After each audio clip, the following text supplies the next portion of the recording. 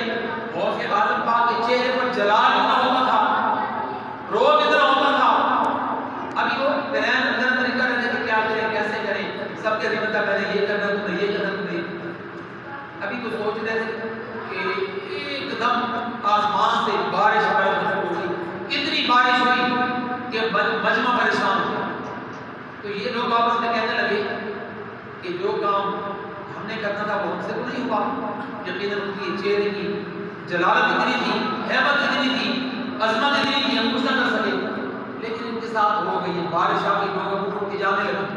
اب لوگ جب اٹھنے لگے نا، آپ نے غوث اعظم پاک نے بیان روکا اور آسمان کی طرف دیکھا، کہا یا اللہ پاک، میرے دل کو تو جانتا ہے، میرے دل کی کیفیت کو تو جانتا ہے، یہ سارے لوگ جو جمع ہیں یہ میری خاطر آئے ہیں، یہ تیری خاطر آئے ہیں۔ غوث اعظم نے عرض کی بارگاہ خدا میں وسیلہ رسول پکڑ کے، اے میرے نانا جان، نبیوں کے سردار کے غوث، یہ لوگ اگر میں نے بلائے ہیں اپنی بلے بلے کی خاطر، اپنی شان دکھانے کی خاطر، تو جتنی مرضی بارش برسا، سارے بندے یہاں سے چلے جائیں، پھر تو تیری مرضی۔ لیکن اگر یہ سارے بندے میں نے تیرے نبی کی دین کی عزت کی خاطر جمع کیے ہیں تو پھر کرم فرما۔ بس اتنا کہنا تھا کہ وہ جو منافق بیٹھے ان کا پلان فیل، بارش ایک دم رک گئی، باہر ہر طرف بارش ہو رہی تھی، جو پنڈال تھا جہاں غوث پاک کا مجمع لگا ہوا تھا، مریدین حضور کا ذکر سن رہے تھے، رب کا ذکر سن رہے تھے، غوث پاک کا بیان سن رہے تھے، وہاں اتنا پیارا موسم تھا، بارش ہو رہی تھی۔ شان غوث اعظم بہت بلند ہے، انشاءاللہ ہم بھی چند دنوں کے بعد چاہتے ہیں، جو میں چاہتا ہوں میں آپ کو بتا دیتا ہوں، پھر آپ بتائیے گا ہونا چاہیے نہیں۔ میں چاہتا ہوں کہ شان غوث اعظم بہت بلند اللہ نے فرمائی، رسول پاک نے بڑی عزتوں دینے والا، تو ہم ان کی شان میں بڑی محفل منائیں گے نہ منائیں گے؟ سبحان اللہ یار بولو تو صحیح۔ سبحان اللہ غوث اعظم کی بڑی 11ویں شریف ہوگی نہ ہو؟ ہوگی انشاءاللہ۔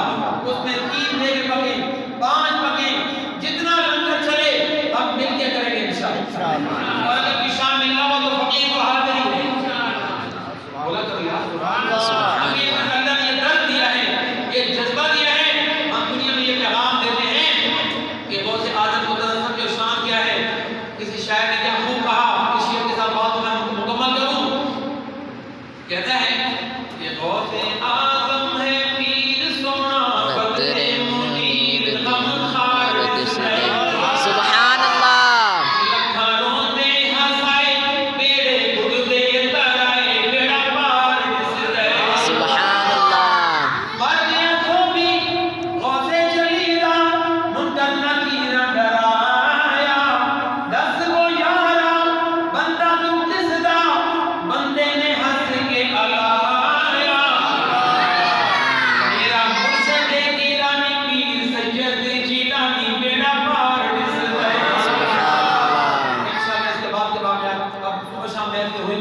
جگہ غوث پاک کی یہ ساتھ ساتھ بیان ہوگا. پھر بڑی 11ویں شریف کا اہتمام چند دنوں کے بعد ہوگی انشاءاللہ.